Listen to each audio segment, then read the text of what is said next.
Hi darling, welcome back to my channel. You guys, I want to give you the sweetest Bible story ever. The life lessons you will get from this story will amaze you. So this is a story about two kings. The first king is King Sennacherib. He's the king of Assyria, right? And the next king is King Hezekiah. Hezekiah is the king of Judah, yeah? But he's in Jerusalem right now. Jerusalem is the capital of Judah. Assyria is like a badass. You saw these badass kingdoms that are strong. You get me? That are mean, exactly. Now, the king of Assyria has literally captured all the fortified cities of Judah except Jerusalem. Instead of King Hezekiah now, the king of Judah, to finally like say, okay, fine, I give in, come and just take all of us and go. Hezekiah is still there saying, no, my God is going to save me. He's hoping on God, he's standing strong. So what happens? The Assyrian king now sends his military commander to go to Jerusalem and tell King Hezekiah that I'm coming to demolish you guys. I will take over, I will kill you, I will kill you. He doesn't go alone. Oh. The military commander goes with like a large army of soldiers. They're on their way now. When they get there, King Hezekiah now sends like 4 of his men to go and listen to what they had to say. The military commander is making all kinds of noise. Like, what is your confidence in? In your God? Do you know who the king of Assyria is? King Sennacherib. Strong man, crazy man. He will take over. Look at it now. Almost all the cities of Judah is under him. He has conquered them. Tell Hezekiah that if Hezekiah likes himself, Hezekiah should just come and bow down to king of Assyria, and the king will give him, just listen, 2,000 chariots. That's if Hezekiah has men to even sit down on the chariot, because looking at Hezekiah, he no get level. Do you get me? Hey, the men that Hezekiah sent now started begging him, like, please now, this language you're speaking, everyone around we hear. It's like how Tinubu is Nigerian president and he's Yoruba, and someone now come and is threatening in English. It's better you speak Yoruba. People that are not Yorubas will not understand what you're saying. Do you get me? So this guy is not begging the guy like, now speak the language that we understand. Don't speak one that everybody can understand. The military guy say, wait. Do you think that they sent me here to talk to only your king? He now turns around. He's now addressing all the men around, like, of Jerusalem. Don't allow your king fool you, making you think like you guys will be saved by any god. Which god has saved any city that my king of Assyria, Sennacherib, has ever gone to go and conquer? In fact, if you guys don't come to bow down to my king, I promise you, don't worry, you will eat your own feces, you will drink your own urine. Are you joking? Hey! But the King Hezekiah said, when they tell you anything, don't say a word. Just come back to me. The men ran back to King Hezekiah. They even thought their dresses like, we don't die. They fear there everywhere. Hezekiah said, this is what they said. Hey, Hezekiah too, they fear. Runs to the temple. Himself, he tears his own dress. He now tells them, I beg. Go and tell Isaiah, the prophet here. Tell him to pray to his God. That if his God can have mercy on them and save them, I beg. Help me, I beg. Let him pray for them. Do you get? So they now go to Isaiah now. Isaiah now prayed. Now said, don't worry, that this is what God says. What will happen in Assyria? God says he will put a spirit in him. He will make this military guy hear negative news. When they go, the king of Assyria will die. Do you get? That is what God tells Isaiah to tell King Hezekiah. Now, apparently, the Bible takes, and this is, in case you don't know, this is Isaiah chapter 36 and 37. So, the Bible now takes us to Assyria. Do you know what happens? When the military commander gets to the land, he now hears that some of the cities that Assyrian king has captured, they were now fighting against them. So, the Assyrian king has left his house, and he has gone with military men to go and fight those cities. When Rabbi now goes to that place to check the king out, that what's happening? As they're talking now, King Sennacherib, as Assyrian king, now hears that another nation is also coming to fight you. Like, can you imagine what the king of Assyria does when he hears that thing? Yeah, it busts my head. Imagine, he's fighting somebody. He now hears again another nation, Ethiopia, is coming to come and fight him. He now tells the military commander to go back to Hezekiah and tell Hezekiah, that's king of Jerusalem, that he's coming to push him down. Hezekiah knows Sabi Amabi. Say, doesn't Hezekiah know about the great Samaria,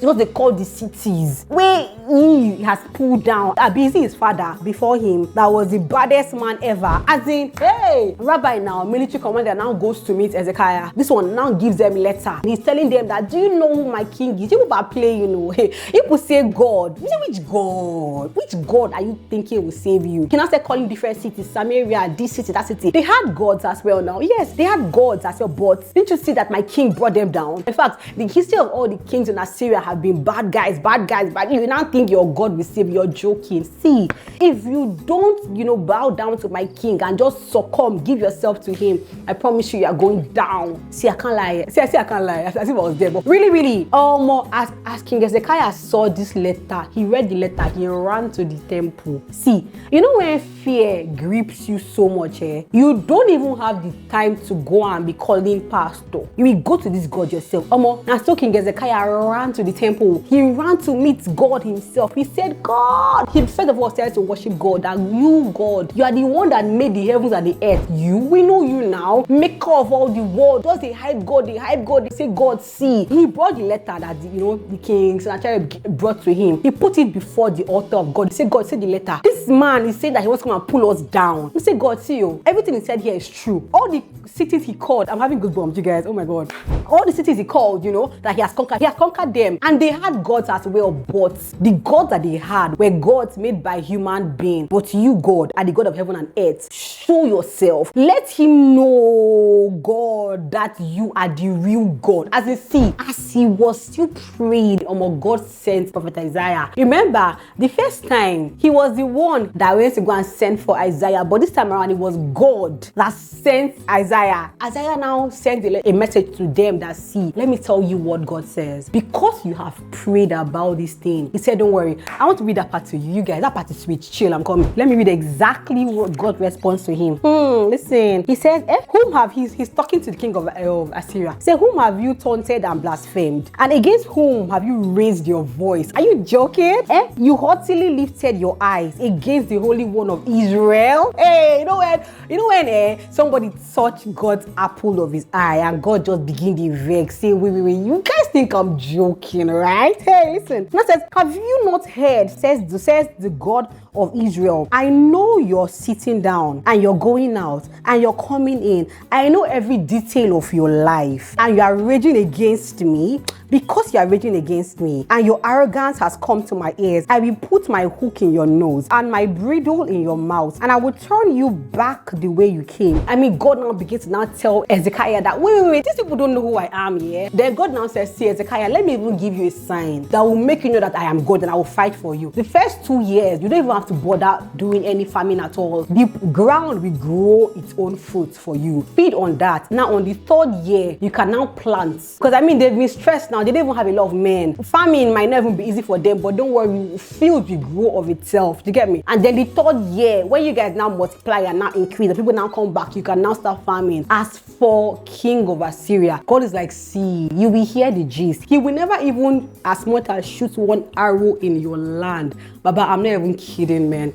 The moment Isaiah's message was over, like the moment it was done, guess what? God sent an angel to go to the Assyrian land. But in one night, 185,000 men were slaughtered in one night.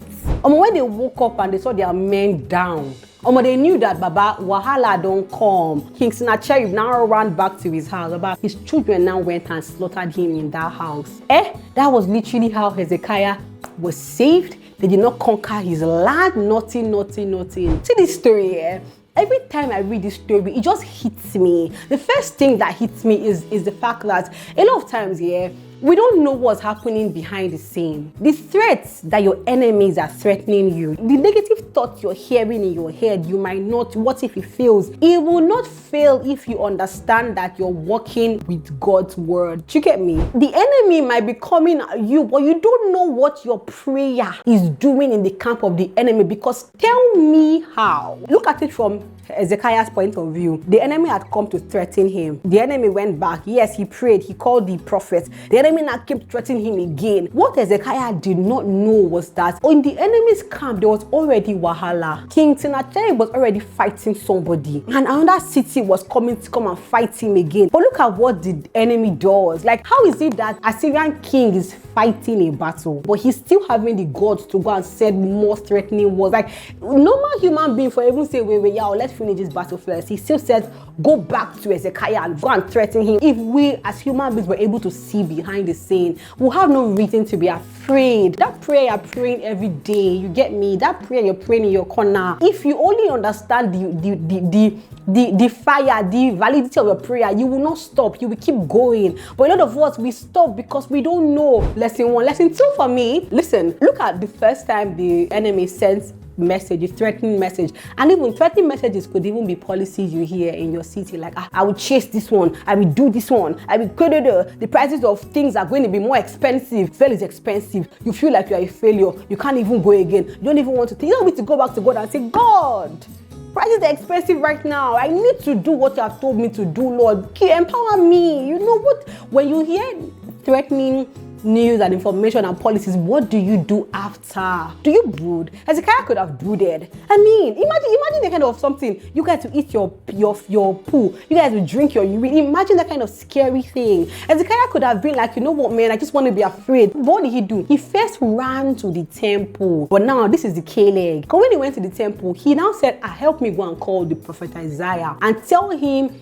if you can ask your God. He did not understand. You know how sometimes, a lot of people really just put pastors in place of God, right? A lot of people just feel like, no, wait, let me go and call my pastor. And it's must happen in your house, my pastor. You don't know that God has given you power to decree a thing. Under God, the pastor and you, we are all his children. It's just that, do you even know the God that you are serving?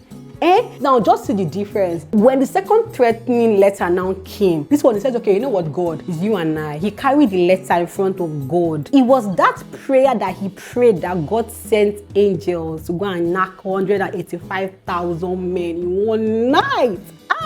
Sometimes you gotta just say, you know what, enough of just playing small, man. Enough of playing small. I'm going to go to God. I'm going to tell God. I'm going to cry out to God. I'm not even joking. This story always keeps me pumped every time. Sometimes you can take that thing, take that policy, take that document, take it. That thing that is making you so scared, so afraid. Bring it to God and say, God, this thing is making me scared. Talk to him. He's your father. Tell him, God, I'm afraid. Help me. Remind him. You know, see Hezekiah. Hezekiah said, you, God, I know you are the creator of heaven and earth. They were able to pull down that city because they are God made by human beings. But you are the God made by no one, heaven and earth. Show yourself. Almost sometimes, in fact, I love this story. I want to show you some part where God says, for my sake. Hey, where's that part? See, he said, for I will defend this city to save it for my own sake and for the sake of my servant David. Sometimes, you say, God, do it for your sake. Hey, people know I serve you. I can't fall down. I can't die. I can't shake, Lord. Do it for your sake. Use my life to prove that you are God. Every time I read this story, it makes me just know that if anything happens, I will say, God, you just know that you can call on the Lord and he will answer you. So if anybody asks you, this is a story from the book of Isaiah 36 and 37. So you can be proud to say you actually know this chapters for yourself. There are a lot of sweet Bible stories in the Bible that we don't even know. And when I say any sweet one, I'll come and share it with you. My mother, after I gave her this story, smart thing, she be like, you know now, like King Hezekiah, I took my own paper. I went before God. I said, look at this one, that I taught this story. I'm not even joking. Use the lessons from this one too and pray. Sometimes the thing that is scaring you, God is already fighting your enemy, but you don't know. You're still scared. You're living in a country. Did they shake you? I'm going to just chase black people. Black people will go. No. You know you they shake. No. You gotta go. You gotta go. Anyways, tell me if you enjoyed this story. What did you learn about this story? How will your life change with this story I just gave you right now? Please talk to me in the comment section. Until the next time, I'll be giving you a sweet Bible story. Come and take a kiss. Bye.